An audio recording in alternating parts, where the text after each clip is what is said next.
हे mister नुमालिम is here. ए मुश्ते खाक ड्रामा जो कि 24-25 एपिसोड्स तक बहुत फजूल पेस पर चल रहा था, अब इतना ज़्यादा इंटरेस्टिंग हो गया है कि मैं ये कहने पर मजबूर हूँ कि हाल ही में जितने भी ड्रामे चल रहे हैं शायद इससे ज़्यादा इंटरेस्टिंग ड्रामा कोई दूसरा ना हो। इस ड्रामे की लास्ट 2 एपिसोड और आने वाली 2 एपिसोड बहुत ही ज़्यादा थ्रिलिंग और इंटरेस्टिंग होगी, जहां पर एक बहुत बड़ा ट्विस्ट आया ड्रामे के अंदर कि भैया जो दुआ का मेन कैरेक्टर था उस कैरेक्टर को लग गई है गोली। अब क्वेश्चन ये रेज हो रहा है कि क्या दुआ लास्ट एपिसोड तक जाकर मर जाएगी या रहेगी जिंदा।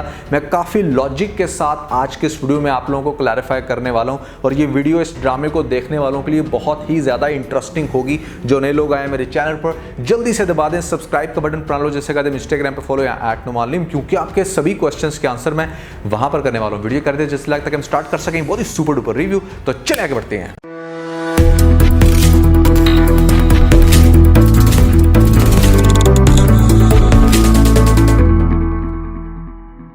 अच्छा, सबसे पहले आप ड्रामे के प्लॉट को अंडरस्टैंड करने की कोशिश करो कि यहाँ पर एक ऐसा कैरेक्टर दिखाया गया था मुस्तजाब जो कि एथियस्ट था, एक ऐसा इंसान जिसका रिलीजन के ऊपर बिलीव नहीं था। उसको एक ऐसी लड़की से प्यार होता है दुआ, जिसका नाम अब दुआ बहुत ही रिलीजियस लड़की, और उस रिलीजियस लड़की को हासिल करने के लिए उसने हर वो हरबा अपनाया जो कि दुआ के रिलीजियस वैल्यूज को ऑफेंड करता था। अब यहाँ पर हुआ ये कि भैया फाइनली जब वो इंसान उसको हर तरह से फेक बन के दोबारा अपनी ज़िंदगी में हासिल करने की पूरी कोशिश कर लेता है और उसको काफ़ी हद तक कामयाब भी बना लेता है। एक ऐसा पॉइंट आ गया था ड्रामे में कि जहाँ पर वो अपने फेक अंदाज के ज़रिए ही दुआ को हासिल करने लगा था, दोबारा उसके साथ निकाह करने वाला था। एक ऐसी कुदरत की तरफ से आफत आती है कि जहाँ पर उन डकैतों के बारे में पहले भी काफ़ी ज़्यादा सुनने को मिला होगा, जब भी मस्जिद में जाने लगती थी कि भैया इस एरिया में काफ़ी ज़्यादा डकैत हैं, बहुत ज़्यादा वारदातें हो रही हैं।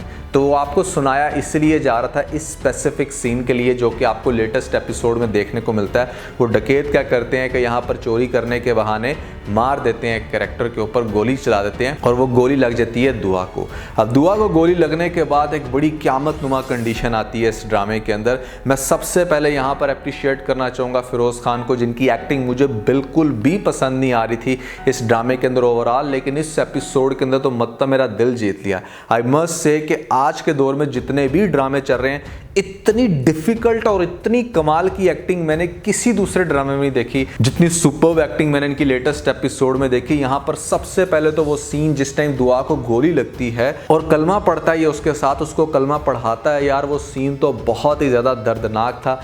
एकदम से तो मतलब ऐसे लग रहा था कि दुआ की आखिरी सांसें चल रही हैं और ये उसकी आखिरी ख्वाहिश पूरी कर रहा है। बहुत ही ज़्यादा थ्रिलिंग ये सीन। इस सीन से भी हम बाहर नहीं आते कि मतलब यहाँ पर मुस्तजाब चला जाता है मस्जिद के अंदर, जिस तरह से उसकी मस्जिद में एंट्री दिखाई जाती है और उसके बाद जैसे ये बंदा गिड़गिड़ाता है, जैसे ये रोता है, जिस तरह से ये खुदा के आगे हाथ जोड़कर माफ़ी मांगता है, अपने गुनाहों का इतराफ़ करता है और जैसे दुआ की ज़िंदगी के लिए अपील करता है, मेरे ख्याल से इससे बेहतर, इससे कमाल का सीन मैंने अपनी ज़िंदगी में किसी दूसरे ड्रामे में नहीं देखा। यार इतनी नेचुरल एक्टिंग और इतना कमाल का काम फ़िरोज़ खान ने तो मतलब कमाल कर दिया यार। बहुत मज़ा आया ये सीन देखने का, जिस तरह से नेचुरल वे में ये बंदा रोता है, गिड़गिड़ाता है, खुदा से माफ़ी मांगता है और वहाँ पर आपको दुआ का सीन दिखाया जाता है कि वो बड़ी क्रिटिकल कंडीशन में, उसकी फैमिली भी रो रही है, लेकिन ये बंदा अकेला वाहिद है इस मस्जिद के अंदर जो कि खुदा से इस चीज़ की अपील कर रहा है कि किसी तरीके से बस उसको उसकी दुआ मिल जाए, और वो हर तरह से उसके वजूद को एक्सेप्ट करने लगा है। सो इस पॉइंट पर एक्चुअली मुस्तजाब जो है वो प्रॉपर अपने खुदा पर यकीन करता है। इससे पहले जितना भी वो बोल रहा था वो सब फेक था, वो सब प्रिटेंड कर रहा था। जितना भी इसको दिखाया गया इमाम साहब की खिदमत करते हुए या वो जितनी भी एक्टिविटीज़ कर रहा था वो सिर्फ दुआ का दिल जीतने के लिए। लेकिन ये वाहिद एपिसोड थी जहाँ पर एक्चुअली में इसको कन्वर्ट होते हुए दिखाया गया कि हाँ भाई अब वो वापस इस्लाम की तरफ आ गया या उसने खुदा के ऊपर यकीन कर लिया। क्योंकि ये सीन दिखाना इसलिए ज़रूरी था कि ए मुश्ते खाक, इस ड्रामे का ये जो नाम है कि मुट्ठी भरी मट्टी, एक बिल्कुल मुट्ठी के अंदर जितनी मट्टी आती है ना, इंसान को बताया गया कि एक मुट्ठी की मट्टी की मानद हो तुम, तुम्हारी वैल्यू इससे ज़्यादा नहीं है। तो इस पॉइंट पर भी अगर सब कुछ बड़े आराम से हो जाता और दुआ का दोबारा से निकाह हो जाता, फिर तो मतलब पूरा ड्रामा ही फ्लॉप हो जाना था कि यार इस ड्रामे में दिखाने की कोशिश क्या की जा रही है कि इंसान इतना फेक बन के सारे काम कैसे बिल्कुल ठीक से कर सकता है। तो डेफिनेटली इस पॉइंट पर इस ड्रामे की ये रिक्वायरमेंट थी। अब अगली एपिसोड के अंदर आपको बहुत ही कमाल का सीन देखने को मिलेगा। सबसे पहले तो भैया आई एम डैम श्योर कि इससे जो नेक्स्ट एपिसोड होगी वो सेकंड लास्ट होगी और साथ ही नेक्स्ट डे आपको लास्ट एपिसोड देखने को मिल जाएगी। तो अब होगा क्या इस एपिसोड में, जो उसने बड़ा गिड़गिड़ा के माफ़ी मांगी, फिर ये चला गया अपनी माँ के पास और माँ भी वो बड़ी जो फैशन करती थी, फाइनली चलो उसने पहन लिया हिजाब, अब मसल्ले पे बैठ के मांगती दुआ। ये कुछ मैच कर रही है। इससे पहले तो ये जितना भी कह रही थी कि है मेरा खुदा है, ये है वो सब कुछ कॉन्टेक्स्ट से मैच नहीं कर रहा था। तो अब यहाँ पर मुस्तजाब की माँ भी बैठ गई है मुसल्ले पे अपनी ड्रेसिंग को बेहतर करके ड्रामे की रिक्वायरमेंट के हिसाब से। मुस्तजाब को भी अब बड़े अच्छे कुर्ते पहनते हुए दिखाया जा रहा है और जिस तरह से ये बंदा आगे हॉस्पिटल में जाके रोएगा सारी फैमिली के सामने, तो सारी फैमिली को एटलीस्ट इतना तो यकीन आ जाएगा कि भाई ये बंदा फेक नहीं है। और यही चीज़ देख के तकी भी बोलेगा कि मैंने जब इस इंसान का इतना गिड़गिड़ाना, इतना रोना देखा तो मेरे दिल को भी अब कुछ होना शुरू हो गया।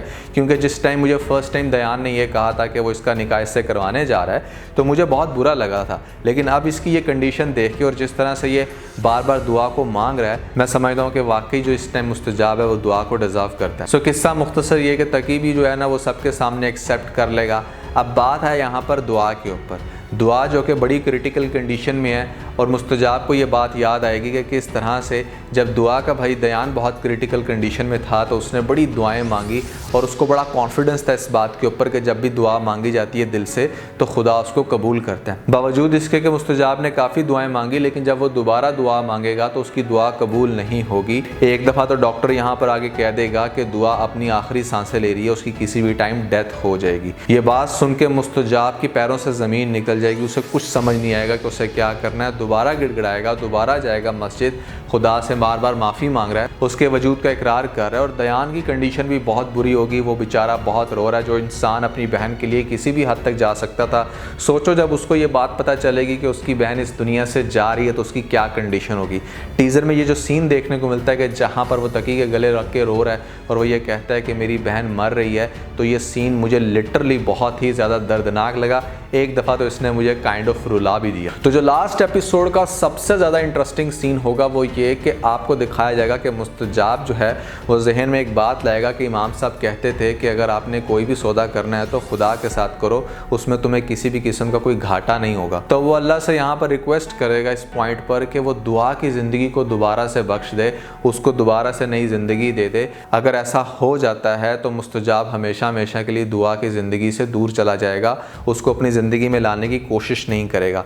ये बात इसलिए कर रहा है क्योंकि इसको ऐसा लग रहा है कि इसका जो वजूद है वो बहुत ही गंदा है। चूँकि ये इस्लाम के ऊपर बिलीव नहीं रखता था तो यहाँ पर ये डिज़र्व नहीं करता, ये डिज़र्व नहीं करता, इसलिए खुदा दुआ को जो है वो अपने पास बुला रहे हैं। तो इसलिए इस पॉइंट पर जब ये दुआ करेगा कि मैं दुआ को कभी भी दोबारा अपनी लाइफ में लाने को इंसिस्ट नहीं करूँगा, तो अचानक से आपको एक बड़ा कमाल का सीन दिखाया जाएगा कि जहाँ पर एकदम से दुआ की बाजुओं के अंदर जो है ना वो जान आना शुरू होगी और फिर दुआ का पूरा जिस्म जो है वो हिलते हुए दिखाया जाएगा और अचानक से हमारे मीटर के ऊपर शो होना शुरू हो जाएगा कि दुआ को बड़ी अच्छी सांस आ रही है और दुआ जो है वो रिकवर होना शुरू हो जाएगी। ये सीन बहुत ही ज़्यादा अगेन आपको जैसे ड्रामे के अंदर पहले एक मौजज़ा दिखाया गया, इसको भी मौजज़े के तौर पे रखा जाएगा। दुआ की ज़िंदगी का सुन के मुस्तजाब फ़ौरन से हॉस्पिटल से निकल जाएगा क्योंकि उसने अल्लाह से ये दुआ मांगी थी कि जैसे ही दुआ को वो ज़िंदगी बख्शेगा वो उसकी ज़िंदगी से दूर चला जाएगा या उसको अपनी ज़िंदगी में लाने की कोशिश नहीं करेगा। लेकिन आपको बड़ा कमाल का सीन दिखाया जाएगा कि जब दुआ को होश आएगी तो वो सबसे पहले मुस्तजाब का पूछेगी और मुस्तजाब आसपास नहीं होगा। सब लोग कहेंगे कि उस इंसान ने तो रो रो के तुम्हारे लिए दुआएं मांगी हैं, उसकी तो बहुत ही बुरी हालत थी, ना जाने वो कहाँ चला गया, तुम्हारी ज़िंदगी को सुन के वो फ़ौरन से गायब क्यों हो गया। तो सब लोग तो पहले बड़ा खुश होंगे कि चलो ठीक है दुआ को ज़िंदगी मिल गई, दुआ को दोबारा से होश आ गया, लेकिन दुआ बड़ा हैरान होगी कि इस कंडीशन पर मुस्तजाब मेरे सामने क्यों नहीं है। तो यहाँ पर आपको दिखाया जा सकता है कि मुस्तजाब का बिलीव इतना स्ट्रॉन्ग हो गया कि वो भी शायद किसी मस्जिद में जाके बैठ जाए और अपनी बाकी की सारी ज़िंदगी इबादत करते हुए गुजारे, और या हो सकता है कि वापस उसी इमाम साहब के पास जाकर वहाँ पर बैठ के दुआएं मांगे और बड़ा रिलीजियस गेटअप इख्तियार कर ले। काफ़ी दिन गुजरने के बाद जब दुआ की कंडीशन बिल्कुल ठीक हो जाएगी तो उसके बाद आपको लास्ट में ये दिखाया जा सकता है कि वो बड़ा हैरान होगी कि मेरी ज़िंदगी के वापस आने के बाद जिस इंसान इंसान ने इतनी दुआएं मांगी वो क्यों नहीं आखिर आ रहा मेरे सामने। तो दुआ काफ़ी सोचों में जाएगी। फिर आखिर वो अपने भाई से रिक्वेस्ट करेगी कि वो मुस्तजाब से मिलना चाहती है। उसको हो सकता है काफ़ी ढूंढे, अगर तो ये उस इमाम साहब के पास ना गया हुआ, अगर तो उस इमाम साहब के पास गया हुआ तो फिर तो डेफिनेटली इनकी मुलाकात वहीं पर होगी। इमाम साहब को ये बंदा ये कहेगा कि भाई मैंने अल्लाह से ये दुआ मांगी थी कि अगर वो दुआ को ज़िंदगी देता है तो मैं उसको कभी भी अपनी ज़िंदगी में लाने की ख्वाहिश नहीं रखूँगा या मैं उसको अपनी ज़िंदगी में लाने की कोशिश नहीं करूँगा। तो इस पॉइंट पर यहाँ पर आपको दिखाया जाएगा कि इमाम साहब समझाएंगे कि अल्लाह ने अगर दुआ को तुमसे छीनना होता तो वो उसे कभी भी नई ज़िंदगी ना देता। पहले तुमने जितनी भी दुआएं की शायद वो तुम्हारे दिल के उस कोने से निकल कर नहीं आई थी जिसको खुदा उस तरह से देखता, लेकिन जब उस ज़ात को इस बात का यकीन हुआ कि तुम्हारा दिल वाकई शीशे की तरह साफ़ हो चुका है, तुम्हें उसके वजूद पर यकीन आ गया है और तुम दुआ की सच्चे मायनों में कदर करोगे, तो उसने दुआ को नई ज़िंदगी बख्श दी। तो इसलिए तुम दुआ को डिज़र्व करते हो, तुमने उसके लिए बहुत दुआएं की हैं, तुम दोनों को दोबारा से एक दफ़ा फिर से निकाह करना चाहिए। इस बात के ऊपर डेफिनेटली मुस्तजाब बहुत खुश होगा और उसको दिल को तसल्ली होगी कि फाइनली उसको एक बहुत स्ट्रगल के बाद जहन की बहुत सारी कशमकश से निकल के अब फाइनली वो दुआ को हासिल करने जा रहा है विद प्रॉपर बिलीव। तो ड्रामे की लास्ट एपिसोड में इस तरह से आपको इन दोनों का फिर से निकाह दिखाया जा सकता है, क्योंकि खुला लिया था तो खुला के केस में सिर्फ आपने निकाह ही करना होता है। यहाँ पर बहुत सारे लोग पूछ रहे थे कि क्या भैया हलाला होगा या नहीं होगा। नहीं, वो उस कंडीशन में होता है कि जहाँ पर शोहर ने तलाक दी हो। मुस्तजाब ने तलाक नहीं दी थी, उसने लिया था खुला, तो इसलिए खुला के केस में सिर्फ आप जाके दोबारा निकाह करते हो और दोबारा से मियाँ बीवी फिर से साथ ज़िंदगी गुजारना शुरू कर देते हैं। खासा इंटरेस्टिंग रहा यह ड्रामा। मेरे ख्याल से लास्ट 4 एपिसोड्स बहुत ही ज़्यादा इंटरेस्टिंग थी। अगर आप लोगों ने ये पहली 8-10 एपिसोड देख के ड्रामा छोड़ भी दिया था तो आई मस्ट से कि मतलब पहले तो वही खिचड़ी है सारी जो आप लोगों को पहली 8-10 एपिसोड में दिखाई, लेकिन लास्ट से ये ड्रामा बहुत इंटरेस्टिंग हो चुका है। अगर आप लोगों ने ये ड्रामा नहीं देखा तो आखिरी 3-4 एपिसोड्स ज़रूर देखिएगा और मोस्ट प्रॉब्ली आपको नेक्स्ट लास्ट एपिसोड्स दिखाई जाएंगी। वो 5 ऐसी अदाकाराएं हैं जिन्होंने शादी बहुत जल्दी कर ली, अपना टाइम बिल्कुल भी वेस्ट नहीं किया। बहुत इंटरेस्टिंग लेटेस्ट वीडियो है ये मेरी, अगर आप लोगों ने नहीं देखी तो ऊपर आप लोगों को लिंक मिल जाएगा, जल्दी से लिंक पे क्लिक करके वीडियो देख के अपना फीडबैक मुझे ज़रूर दीजिएगा। तो आज के बस इतना। अगर आपको इस वीडियो के अंदर कोई एक पॉइंट भी चलेगा तो आप वीडियो को लाइक ज़रूर कीजिएगा, अपने दोस्तों के साथ ज़्यादा से ज़्यादा वीडियो को शेयर करने की कोशिश करें, स्पेशली उन दोस्तों के साथ जो पाकिस्तानी ड्रामास के बहुत बड़े फ़ैन हैं। वीडियो अच्छी लगी तो सब्सक्राइब के बटन के ऊपर ज़रूर क्लिक कीजिएगा और कमेंट सेक्शन में मुझे अपना फीडबैक देना मत भूलिएगा। और ये सारे काम करने के बाद आप बेल आइकन को प्रेस कर लीजिएगा ताकि लेटेस्ट अपडेट आप लोगों को सबसे पहले मिल सकें। इसके साथ इन बहुत सारा ख्याल रखें। Stay motivated and God bless you.